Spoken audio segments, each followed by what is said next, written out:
This channel is for those who want to get key ideas from books but don't have time to read. Listen to short audiobooks on the go, whether commuting, working out, or doing daily tasks. Subscribe and keep knowledge with you anytime. Let's dive into the key ideas of Rich Dad, Poor Dad. This is one of the most famous books on financial literacy, and it has changed the lives of millions. The author, Robert Kiyosaki, shares the lessons he learned from two fathers, his real father, the poor dad, and his best friend's father, the rich dad. These two men had completely different approaches to money and wealth. The first thing Kiyosaki learned was the difference in mindset between the poor and the rich. Poor dads tend to work for money, while rich dads make money work for them. From a young age, Robert was taught that you need to study hard to get a good job with a high salary. But the rich dad said, "That's poor people thinking. It's not how much you make, but how well you manage your money and what you do to grow it." The rich dad taught that the foundation of financial freedom is building assets. So what are assets? Assets are anything that brings money into your pocket, even if you're not working. This can be real estate, stocks, businesses, or investments that generate income. Liabilities, on the other hand, are things that take money out of your pocket. Examples include loans, cars that depreciate in value, or even a house if it doesn't generate income but requires constant spending.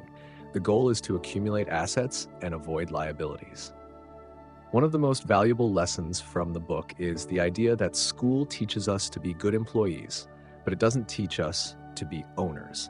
Kiyosaki says, education is not just about getting a diploma, but about understanding money and how to manage it.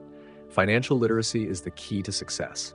Here, Robert emphasizes that most people remain financially stuck throughout their lives because they don't know how to manage their money. They earn money, but then they immediately spend it on liabilities like expensive cars, gadgets, and entertainment. Another important lesson is understanding that working for someone else will never give you financial freedom. Working for a paycheck means you're trading your time and energy, but you are limited in how much you can grow. The rich dad taught that to truly become wealthy, you need to own a business or invest. Owning a business creates a system that works for you, making you independent of time, allowing you to grow and succeed beyond the limitations of a traditional job.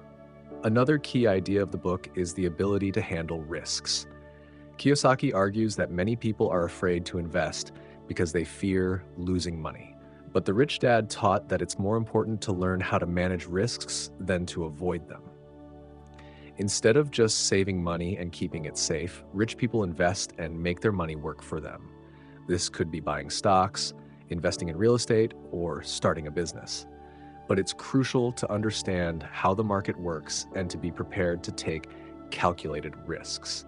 One of the most interesting points in the book is changing your attitude toward money and wealth. Kiyosaki highlights that wealth isn't about how much money you have, but about the freedom to control your time.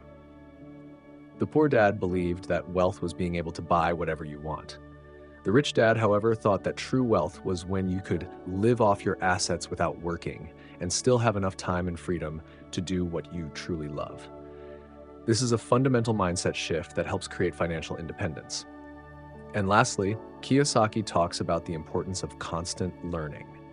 Rich people are always seeking to learn new things, improve their skills, and expand their knowledge. The rich dad taught Robert to never stop learning. Study not for a diploma, but for the knowledge that will make you smarter and help you understand how the world of finance works, he would say. Kiyosaki advises everyone who aims for success to continuously read, learn, and apply new knowledge in practice. In Rich Dad, Poor Dad, there is also a lot of emphasis on the importance of your environment. Your thoughts and actions largely depend on who you surround yourself with. If you're surrounded by people who don't believe in success, who don't strive for growth, and are satisfied with the status quo, it's likely that you'll think and act the same way. The rich dad advised surrounding yourself with successful and financially savvy people, learning from them, and sharing your own knowledge. So the key ideas of Rich Dad, Poor Dad are simple. Build assets, avoid liabilities, learn to manage money and risks, and remember that real freedom comes when money works for you, not the other way around. Start with small steps. Invest time in your education, understand financial instruments, and gradually build your financial independence. I should resist spending money on things that lose value over time. Rather than buying depreciating items, I need to direct my money toward investments and assets that will grow my wealth. 4. Don't be afraid to take risks, but be smart about it. Investing in assets carries risks, but it's better to learn how to manage those risks than to avoid them altogether. I need to study investment opportunities carefully so I can make informed decisions. 5. Think like an entrepreneur, not an employee. By owning a business or making smart investments, I can control my own income and not depend on a job. I should work toward creating something that can grow and generate income independently. 6. Avoid bad debt. Bad debt is taking out loans for things that don't make me money. I should only take on debt for assets that will bring in income, such as investments or property that appreciates in value. 7. Surround myself with successful and financially savvy people. The people I spend time with influence my mindset and decisions. I should learn from those who have already achieved financial success and share my own knowledge with those on a similar path. Now that you've learned the key ideas from Rich Dad, Poor Dad, it's time to think about how you can apply these lessons to your own life. Start by improving your financial literacy and consider how you can create assets that will work for you. If you enjoyed this video, be sure to like and subscribe to the channel. And of course, leave a comment. Let us know which of Kiyosaki's lessons you find most important and what steps you plan to take toward financial freedom. Thanks for watching and see you in the next video.